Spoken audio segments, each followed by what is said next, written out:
The canyon is a place that swallows sound. At sunrise, its walls glow in copper and rose, but beneath the beauty lies an emptiness that can make a human voice vanish after only a few feet. On August 14th, 5 summers ago, two young tourists followed a narrow trail away from the main route near Horseshoe Mesa.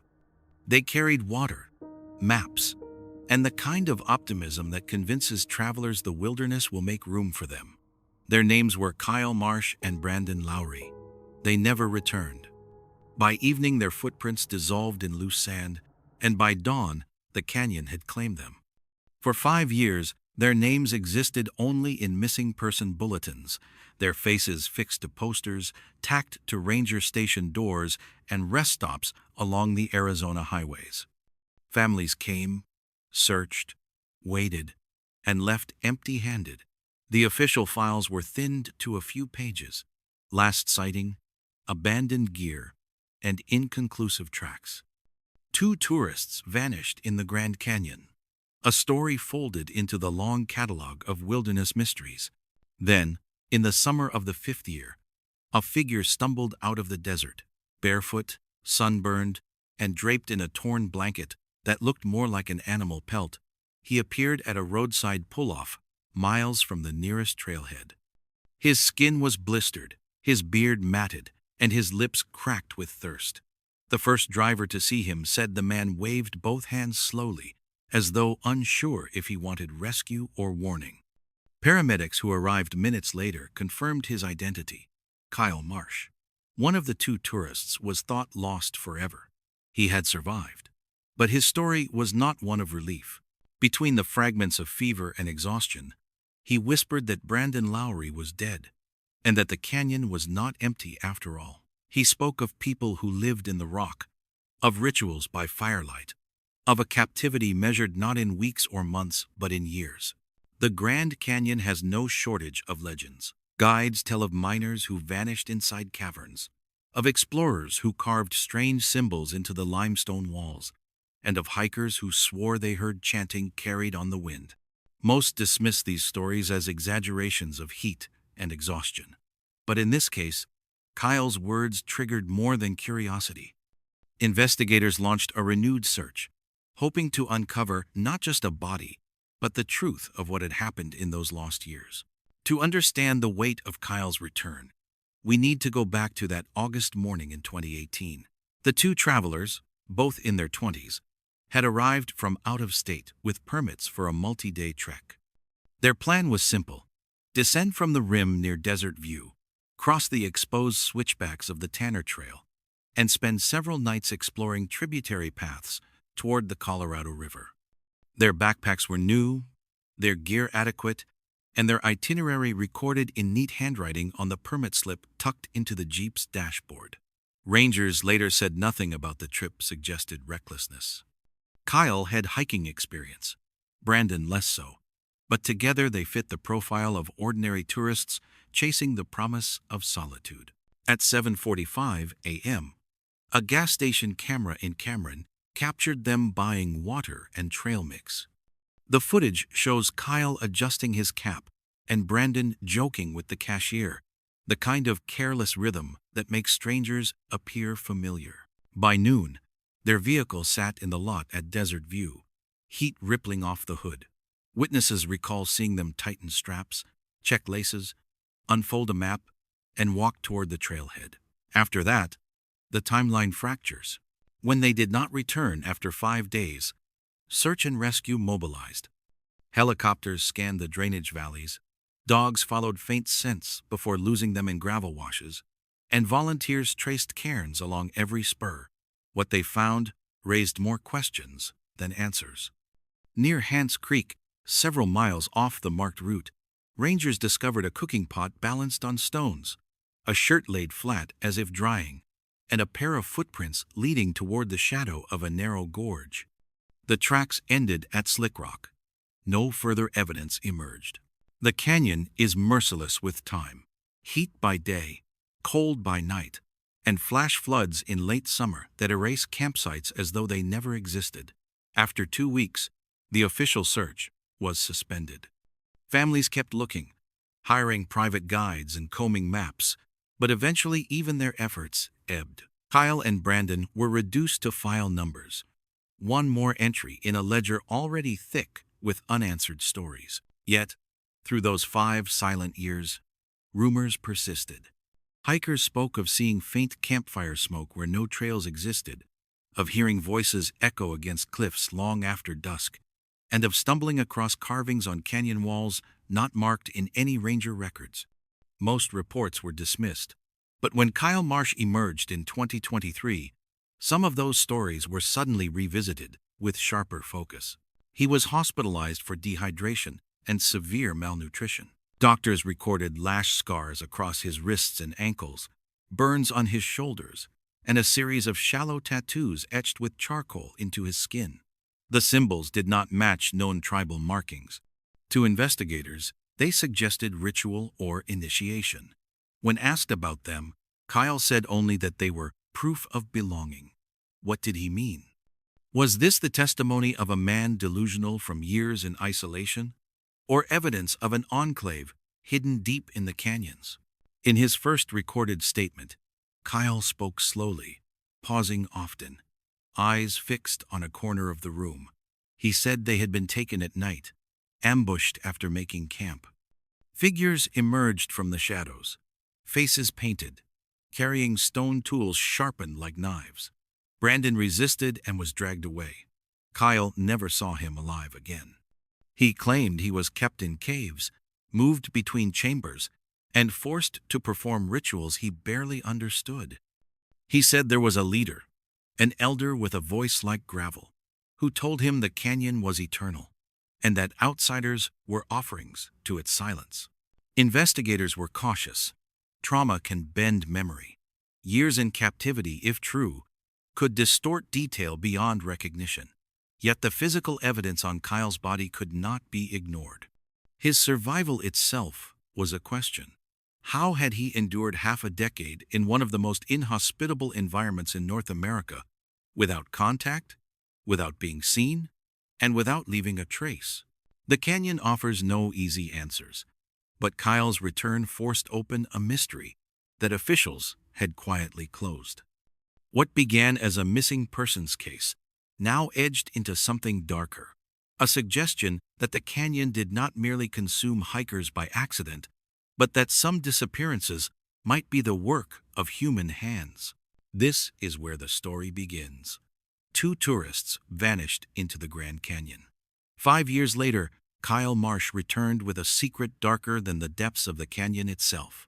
In the weeks before their trip, both families described Kyle Marsh and Brandon Lowry as restless but not reckless. Kyle was 27, a part-time photographer for a local paper, with a reputation for vanishing into wild places and returning with rolls of film that caught light in ways most people never noticed. Brandon was 29, a commercial real estate photographer, steadier and less prone to risk, but drawn to Kyle's sense of discovery. They had been friends since high school in Nevada, and over years of weekend trips had formed a rhythm that seemed to complement their differences. Kyle scouted angles and compositions. Brandon kept track of water, gear, and time. In April 2018, they told their families they would be spending a week in the Grand Canyon. Not on the well-worn tourist trails, but on the Hance Creek route, one of the most difficult and least forgiving in the park. It required a special permit, a warning most casual hikers never encountered. They obtained it without difficulty and, on April 11th, signed their names in the ranger station log at Desert View. Ranger Maria Solano, who handled their briefing, later remembered that the 2 men seemed unusually prepared. They asked about water sources, alternative exit points, and the weather forecast for the coming days. Their packs contained a GPS navigator, a satellite phone, and 7 days' worth of food and water. On the forms, Kyle listed his sister Sarah in Reno as his contact, and Brandon listed his mother, Linda, in the same city. Nothing in their demeanor suggested hesitation. The last confirmed communication came on April 14th at 8:30 a.m. Kyle sent a satellite text to his sister. "Everything is fine. Great views." Brandon shot an amazing sunset yesterday. Tomorrow, we're going to explore side canyons east of camp. We may be out of contact for a day or two. Don't worry. That was the last message anyone received. When the men failed to return by April 18th, Sarah Marsh called the ranger service. At first, the tone was calm. Late hikers were common, especially when trails were as rugged as Hans Creek. But by that evening, rangers launched a preliminary search. A small team descended the trail, expecting to find a delayed camp or an injured hiker waiting by the creek. Instead, they found only a ring of stones from an old fire pit, a few tin cans, and ash that suggested no fire had burned in several days. The men's tent and equipment were missing. On April 19th, reinforcements arrived. Helicopters traced the rim, lowering spotters with binoculars to check ledges and shadowed alcoves. Coconino County Search and Rescue deployed dogs, who picked up traces along the Hans Creek drainage before losing them on Slick Rock. By the third day, over 40 people were involved. They searched caves, checked overhangs, and marked every potential water source within 15 miles. A break came when Kyle's red Jeep Wrangler was discovered not at the official start of the trail, but on an old access road 4 miles east of Red Canyon Overlook. The car was locked, the keys missing, and the registration still in the glove box. Inside was a folded road map, a bottle of water, and nothing else of significance. The GPS tracker in the vehicle showed it had been parked on April 11th at 4:40 p.m. and had not moved since. This raised questions. Why had the men left their vehicle in an unofficial spot, miles from their declared starting point? Was it a change of plan? Or had someone else moved it? Detective Robert Campbell from the county sheriff's office took charge. His report noted that weather conditions in mid-April were erratic. Daytime highs reached the mid-30s Celsius at the canyon floor, while nights plunged near freezing at the rim. On April 13th, a sudden rainstorm swept across the plateau, turning slopes into slick, unstable mud. Winds on the 14th exceeded 40 kilometers an hour, capable of toppling loose rock and disorienting even seasoned hikers. Gas station logs showed the pair had filled up in Tuba City on April 11th at noon. The cashier, Jennifer Rodriguez, remembered them clearly, describing their good mood and their purchase of extra batteries and protein bars. Later that afternoon, they stopped at a small grocery near Desert View to buy dried fruit and canned beans.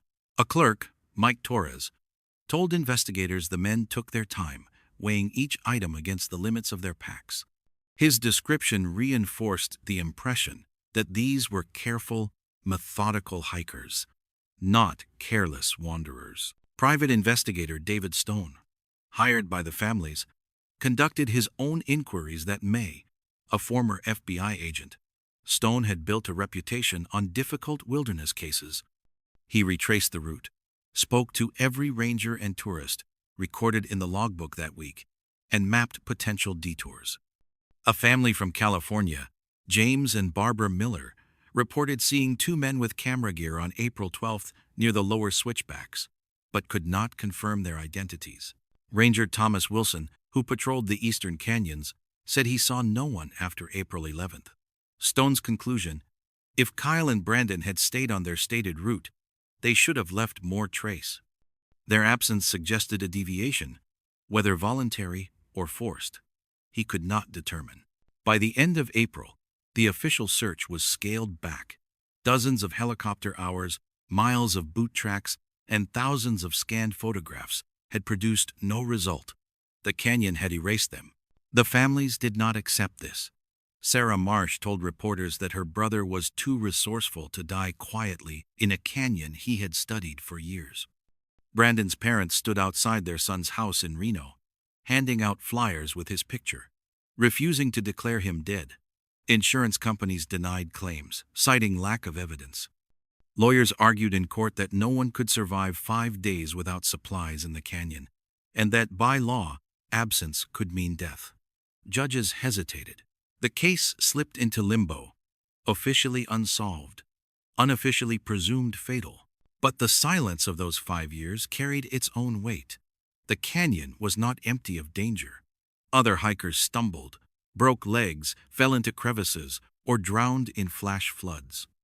Yet most of those stories ended with rescue or recovery. Kyle and Brandon had left nothing. Not a shoe print, not a scrap of gear. It was as if they had been swallowed whole. And so, by the summer of 2018, the file was closed. 2 tourists vanished on a remote trail, their story written off as another wilderness tragedy. But the canyon does not forget. In time, the silence broke. When Kyle Marsh stumbled barefoot from the desert 5 years later, his body marked by scars and ash tattoos, investigators were forced to reopen everything they thought they knew about those missing days. What had really happened in those first hours after the last message was sent? Where had Brandon Lowry's path ended? And who or what had taken them from the trail? On August 23, 2023, the quiet routine at the Desert View Visitors Center broke apart with the arrival of a man who looked as though he had been born from the canyon itself. At 8:30 a.m., Ranger Thomas Adams spotted him approaching across the gravel, barefoot, wrapped in what looked like a torn piece of coyote skin, hair tangled to his shoulders, beard down to his chest. His legs were thin to the point of collapse, and his skin was so sunburned it seemed to shimmer. Adams at first assumed he was an eccentric hiker who had wandered too long in the heat. But as the figure came closer, he realized he was looking at someone who might not survive another hour. The man barely spoke. He raised both hands slowly, not in greeting, but in something closer to surrender. His lips cracked as he whispered, 5 years. Brandon is dead. Then he collapsed on the steps of the center. Paramedics from Flagstaff Medical Center arrived within minutes. They recorded a pulse of 120 beats per minute, blood pressure dangerously low, and a body temperature that indicated both dehydration and shock. His body was a map of trauma. Burns on his shoulders and chest, lash marks across his back and ankles, and fractures that had healed without medical attention. Most disturbing were the tattoos etched crudely into his skin with charcoal, a spiral on his chest, lines running across his ribs, and symbols no one could immediately identify. When asked his name, he hesitated, then whispered, Kyle Marsh. DNA and fingerprint testing confirmed the impossible. The man lying in the hospital bed was the same Kyle Marsh who had been declared legally dead in 2019. His return shocked not only his family but also the investigators who had long since closed the file. In the first days, Kyle's memory flickered like a damaged reel of film. At times he stared at the wall for hours, muttering words no one understood. He flinched at loud noises, refused to enter rooms without windows, and begged nurses to turn off the fluorescent lights. Psychiatrists diagnosed post-traumatic stress, dissociation, and malnutrition. His body weight was dangerously low. He had survived, but at a cost. Sarah Marsh, his sister, flew from Denver as soon as she received the call. When she entered his room on August 27th, he did not recognize her at first, but after several minutes, something shifted. He grabbed her hand and repeated, I thought I would never see you again. Detective Anna Vasquez, a specialist in missing persons with Coconino County, took over the case. She attended Kyle's hospital interviews, accompanied by psychiatrist Dr. Sarah Thompson. The sessions were recorded. In his first coherent statement, Kyle spoke haltingly, his voice breaking every few sentences. He said that on April 14, 2018, he and Brandon had left their base camp near Haunts Creek to scout a side canyon for photography. The light was fading when they set up camp. That night, they heard movement beyond the firelight. At first, they assumed it was animals, but the sounds grew to be deliberate footsteps, breathing, and something circling them. He described waking to shouting and confusion. Figures emerged from the dark, men draped in hides, faces painted with ash, and braids in their hair threaded with bones. They carried spears tipped with stone and knives of obsidian. Brandon shouted and tried to fight, Kyle said he saw him dragged into the dark. He never saw his friend alive again. Kyle himself was bound, gagged, and marched for hours through narrow ravines invisible from above. By sunrise, he was deep in a cave system, the walls lit by torches. He described a labyrinth of chambers, alcoves lined with animal skins, niches for food storage, and a central cavern dominated by a stone altar covered with bones. He spoke of rituals and chants of being cut on his hands, while blood was poured into bowls. His voice trembled when he recalled the man they called the Blood, an elder with scarred skin who led the ceremonies. Doctors and detectives exchanged uneasy looks during these sessions. Was Kyle inventing, hallucinating under the weight of trauma? Or had he stumbled into something hidden beneath the canyon's centuries of silence? Forensic evidence complicated the dismissal. The tattoos on his chest and ribs were not self-inflicted. The lash scars were consistent with restraint. His teeth showed wear from chewing fibrous roots, not typical in modern diets. Traces of unknown alkaloids were found in his blood, suggesting ingestion of plants rarely catalogued outside specialized ethnobotanical studies. These details lent weight to his testimony, even as parts of it strained belief. What happened to Brandon Lowry was the most haunting question. In one interview, Kyle broke down entirely. He said that after 2 weeks of captivity, Brandon attempted to escape during a ritual. He was caught. That night, Kyle was forced to watch as his friend was tied to a stake above a pit filled with smoldering coals. Brandon screamed for minutes, then went silent. Kyle said the group chanted as his body burned. His remains were carried to a stone niche. After that, Kyle was never allowed out of the group's sight. When pressed for details, Kyle's voice cracked. He begged to stop the interview. Detective Vasquez did not push further that day. Investigators were torn. The canyon has swallowed countless lives.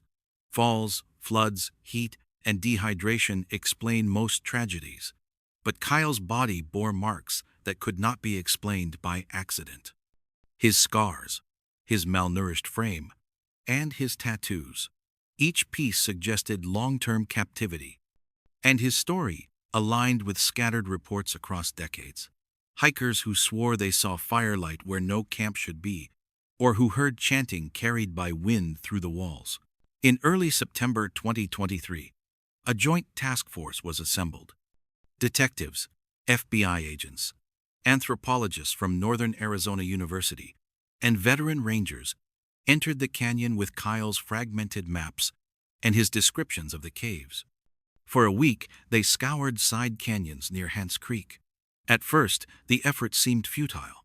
Sheer walls blocked progress. Landslides had shifted terrain, and Kyle's memory was uncertain. Then, on the 5th day, they found it. A narrow crevice hidden behind a canopy of brush. The opening led to a tunnel. Inside were signs of long-term human habitation, stone tools, fire pits, and fragments of animal skins. And in the central chamber, just as Kyle had described, a flat altar stone covered in bones. Among them, human remains, a partial skeleton belonging to a male, mid-20s, Caucasian. Dental records matched.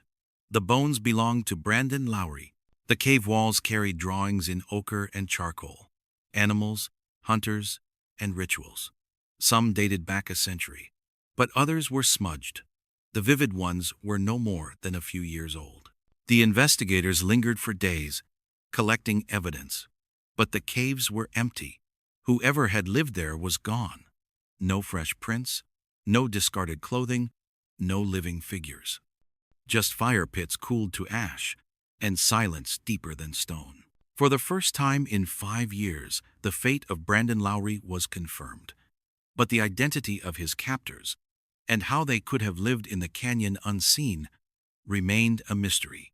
The cave system where Brandon Lowry's remains were found became the most closely guarded crime scene in Arizona. Rangers posted at the entrance turned away journalists, hikers, and even fellow officers without clearance. Within the first 48 hours, the site yielded hundreds of artifacts: chipped stone blades, fragments of pottery, and scraps of woven fiber. Forensic teams cataloged each item, photographing the placement before sealing them in evidence bags. Detective Ana Vasquez described the chamber as half shrine, half tomb. The central altar stone, flat and smooth, was stained with layers of ash. Around it lay circles of bones, some animal, some human. Anthropologist Dr. Peter Lang from Northern Arizona University examined them under portable lamps. His preliminary report noted that many bones showed cut marks consistent with deliberate stripping of flesh. Some had been polished, as though handled repeatedly. Others bore burns, their ends blackened by fire.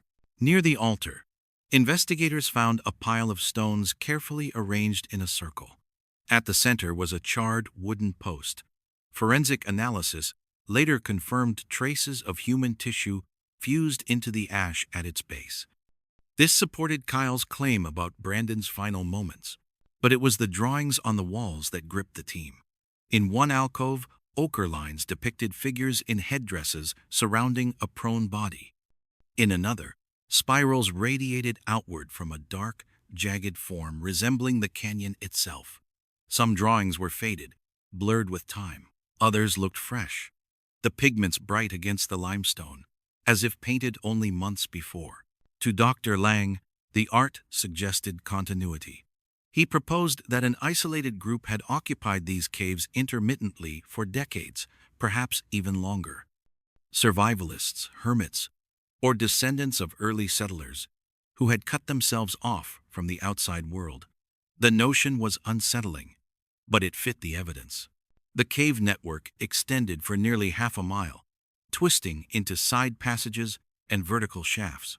Investigators found sleeping alcoves lined with animal hides, shelves of stone stacked with dried roots, and pits filled with bones sorted by size.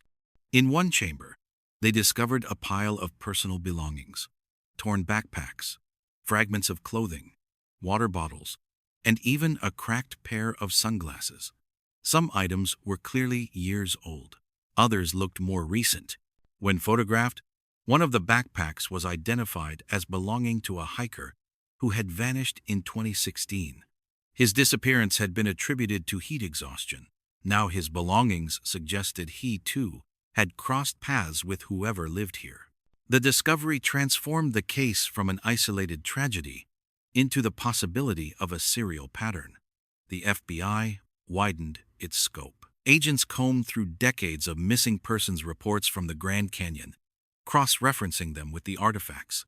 Out of 142 unsolved disappearances in the past 50 years, at least 9 bore potential links to similar trailheads, the same season, or missing equipment resembling what was found in the cave. Yet even as the evidence accumulated, the living remained elusive.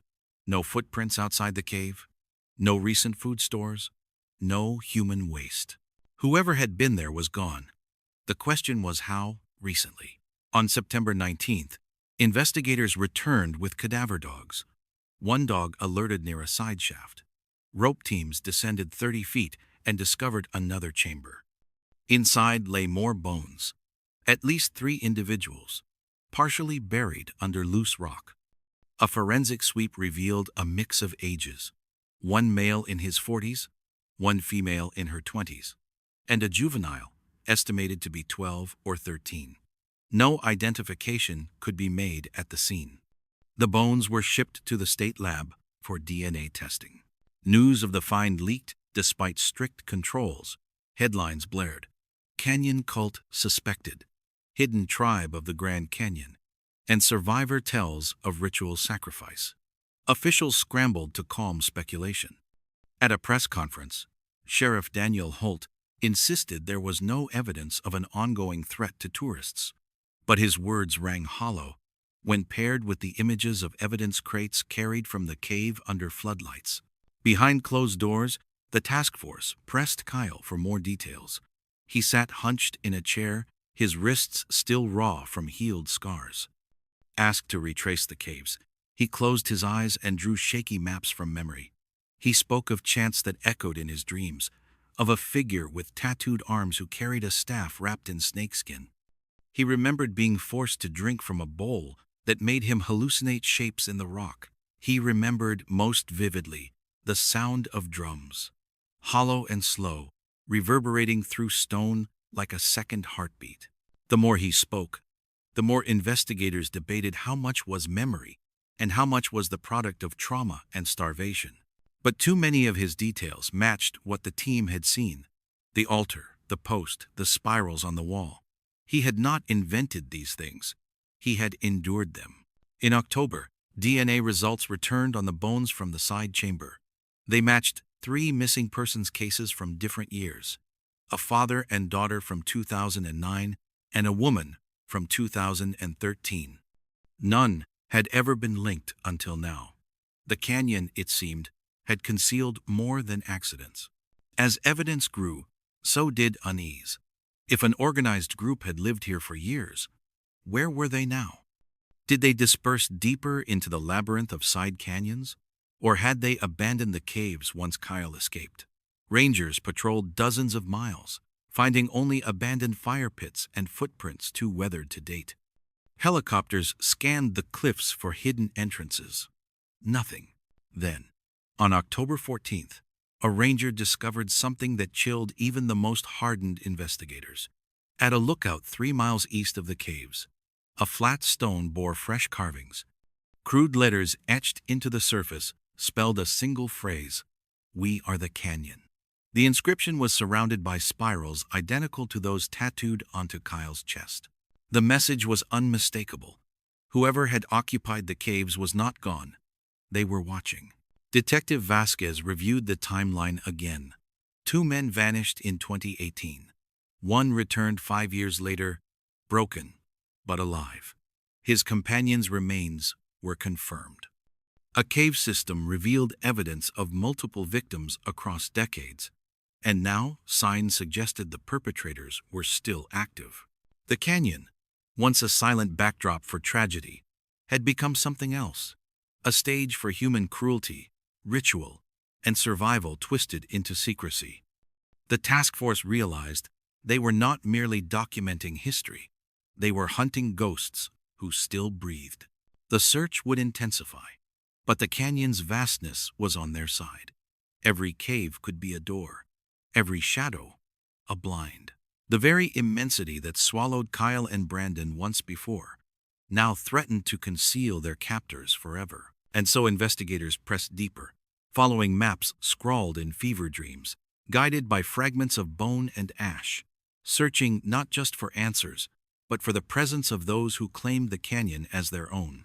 By late October 2023, the canyon was no longer a destination for tourists, but a sealed crime scene patrolled by federal agents. Campsites near Hants Creek were closed, with side trails blocked with rope and warning signs. Journalists circled the rim, desperate for updates. Families of missing hikers sent letters to the sheriff's office begging for answers. Everyone wanted to know, were the canyon's mysteries the work of nature or of people hiding in its depths? The task force pressed forward. They re-examined old case files dating back decades, pulling threads that had once been dismissed as coincidence. In 1989, a German tourist disappeared from a trail near Lipan Point. His body was never recovered, but his camera was found with a final frame of blurred firelight in a cave. In 1994, a Navajo guide reported hearing drums echoing near the Colorado River, though no one else in his group heard them. In 2002, a hiker stumbled onto a makeshift altar of bones, but dismissed it as animal remains. No one followed up. Each detail, once peripheral, now seemed like part of a larger pattern. Meanwhile, Kyle Marsh's recovery was uneven. His body mended faster than his mind. He walked with a limp, avoided mirrors, and startled at shadows. Detective Vasquez and Dr. Thompson, the psychiatrist, continued their interviews, trying to separate hallucination from fact. But Kyle resisted. Some days he spoke clearly of captors who called themselves the Weeping Snake, a name whispered in ritual as torches burned. Other days he retreated into silence, staring at his hands as though they belonged to someone else. When pressed about his escape, his story shifted. In one version, a rockfall triggered by rain sealed part of the cave, forcing his captors to scatter. In another, he claimed he was led to the rim and released deliberately, as if carrying a message. When asked which was true, he shook his head. Both. Neither. You don't understand. They decide what you remember. Investigators grew uneasy. Was Kyle still under their influence? Was he holding something back? The canyon offered no pause. On November 2nd, a patrol team following a side canyon 3 miles east of the caves discovered fresh fire pits. The ash was still warm. Around the embers lay charred bones, some animal, some human. Beside them, 3 crude figurines carved from wood, each painted with spirals of red clay. They were arranged in a row, facing the fire. Forensic analysis later revealed the clay matched deposits near the Colorado River, several miles away. Whoever had left the figures was still moving through the canyon, unafraid of leaving signs behind. 2 days later, an even more unnerving incident occurred. A ranger on night watch at Desert View reported seeing lights in the canyon below, 3 points of flame moving in deliberate formation. By the time helicopters were scrambled, the lights had vanished. When ground teams searched at dawn, they found only trampled earth near a cliff edge, and another inscription carved into stone. We keep the silence. The task force tightened security. But they knew they were reacting, not pursuing. Whoever they hunted moved with knowledge of the terrain that outstripped even veteran rangers. Speculation reached a fever pitch. Some claimed this was an organized cult with roots going back a century, using the canyon as cover. Others argued it was a handful of individuals preying on hikers, creating rituals to frighten outsiders. Anthropologists proposed the possibility of an unbroken line of families isolated by choice, sustaining themselves on secrecy and fear. The truth remained elusive. On November 10th, the FBI authorized a deeper sweep, using drones equipped with thermal cameras. For 3 nights, they scanned miles of canyon walls, mapping every heat source. On the second night, the drones recorded something unexpected: a cluster of figures moving along a ledge nearly 15 miles from the original cave. At least 6 individuals, their heat signatures clear against the rock. They carried torches, walking in single file. Ground teams scrambled to intercept, but when they reached the site, the ledge was empty. No footprints, no discarded torches. The thermal trail ended at a cliff face with no visible entrance. Rangers rappelled down, probing for openings, but found nothing but rock. To this day, the footage remains the strongest proof that Kyle had not imagined his captors. Meanwhile, Kyle's sessions revealed something darker. He admitted that during his captivity, he had been forced to participate in rituals. He described holding bowls, chanting words he did not understand, and even being made to strike other captives to prove loyalty. His voice cracked as he confessed, "Sometimes I think I belong there. Sometimes I think they let me go because I did enough." Dr. Thompson noted the depth of survivors' guilt, but detectives wondered if Kyle was hiding complicity. Sarah Marsh defended her brother fiercely. She told reporters that no one who endured such torment could be expected to return whole. But among investigators, doubt spread. Was Kyle simply a victim, or had his years in the canyon altered him into something between captive and participant? The final escalation came on November 21st. A joint team conducting a sweep near Lipan Point entered a narrow cave and found evidence of a recent stay: ashes, bones, and a circle of stones etched with spirals. In the center lay a strip of cloth stained dark. Forensic analysis later confirmed it was human blood. The cloth was a modern cotton blend. Commercially produced, the stain contained traces of tranquilizer chemicals. Detective Vasquez read the report twice before closing the file. The meaning was unmistakable. The group was not just a remnant of ancient rituals. They were adapting, using modern tools alongside primitive symbols. The canyon was their sanctuary, and they were not done. For the first time, the FBI admitted the possibility of an organized, still functioning community living within the canyon. The media exploded with the phrase, "the cave cult." Families of the missing demanded action. Politicians called for a full-scale sweep of the canyon, even the use of military resources. But Vasquez cautioned against haste. "You cannot chase shadows with helicopters," she told her team. "If they want to vanish, this canyon will eat them alive." That winter, operations slowed. Snow dusted the rim, trails froze, and the canyon seemed to retreat into its own silence. Kyle was moved to a secure psychiatric facility in Phoenix, his interviews suspended. Investigators pored over evidence, piecing fragments into a puzzle that refused completion. The truth was clear only in fragments. Kyle had been taken. Brandon had been killed. Others before them had suffered the same fate. And yet, the perpetrators remained untouchable, as elusive as the wind that scoured the canyon walls. The silence stretched, heavier than before, but everyone knew it would not last.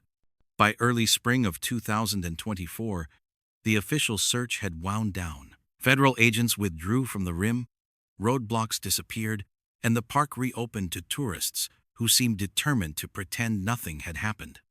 Brochures were returned to the visitor centers, maps unfolded at trailheads, and families posed for photos at overlooks, with the river far below. To the casual eye, the canyon was just the canyon again. But to those who had lived the case, its silence had taken on a new weight. Detective Maria Vasquez filed her final report in March. It ran over 400 pages, filled with photographs, timelines, maps, witness accounts, drone imagery, and fragments of ritual objects bagged and catalogued. The report concluded with a sentence that was both simple and devastating. Evidence suggests the presence of a group or groups operating in the canyon with knowledge of terrain sufficient to evade capture. Their activities, motivations, and identities remain unconfirmed.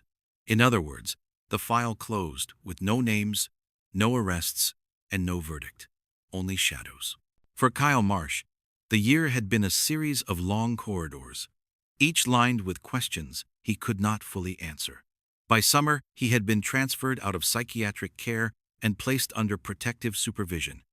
Sarah stayed at his side, defending him from journalists who hounded their doorstep. Some neighbors whispered sympathy, others suspicion. To them, he was either a miracle or a liar.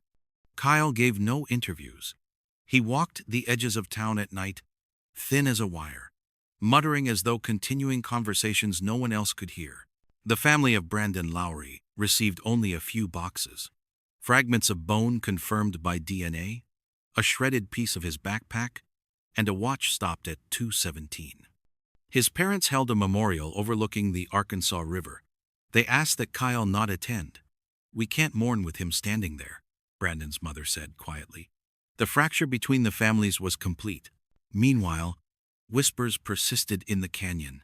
Rangers patrolling in April found stacked stones at an unmarked overlook, balanced impossibly against the wind. In May, a French tourist claimed to hear a singing echo from a ravine at dusk. In June, 2 hikers vanished overnight from a permitted trail. Their car was found with keys inside, the same detail that had started everything. This time, however, the bodies were recovered within days, exhausted and dehydrated, but alive. They swore they had been chased by figures in animal skins. Authorities dismissed it as a hallucination born of heat and fear. But investigators privately noted the parallels. The canyon's reputation darkened. Travel blogs advised caution. Some trails saw steep declines in traffic. Locals repeated the name Kyle had spoken through cracked lips in the hospital: the Weeping Snake. The name became a myth of its own, whispered around campfires. And then came the silence. By August 2024, no new incidents were reported. The canyon seemed to close its mouth again, as if the disturbances had never happened. The FBI declared the case inactive, not solved, not open, merely dormant. The files were boxed, stamped, and stored in climate-controlled rooms where other unsolved disappearances gathered dust. Yet those who had walked the investigation knew the truth lingered. Vasquez, nearing retirement, wrote in her personal notes, "This was never just about two tourists. The canyon is a mirror. It shows us the edges of what people are capable of when no one is watching." Kyle himself offered the last words. In a private interview months later, he leaned forward, eyes hollow, and whispered, "They never wanted to keep me. They wanted me to bring their story back. To remind everyone the canyon doesn't belong to us." When asked what he meant, he smiled faintly and refused to say more. The case file remains open-ended. Evidence, fragments, testimony, and drone footage all point to a presence in the canyon that has never been named. Brandon Lowry is gone. Kyle Marsh is alive, but altered forever. And somewhere between shadow and stone, silence and firelight, the canyon keeps its secrets. Stories like this are reminders of how easily certainty unravels in places where the land itself resists explanation. Trails vanish, evidence scatters, people disappear, and sometimes, rarely, they return carrying burdens too heavy to share. If you want more deep-dive investigations into the mysteries that remain unsolved, where survival and silence collide, subscribe. Every case we cover asks the same question: how much of the truth can we really hold, and how much remains buried in the dark?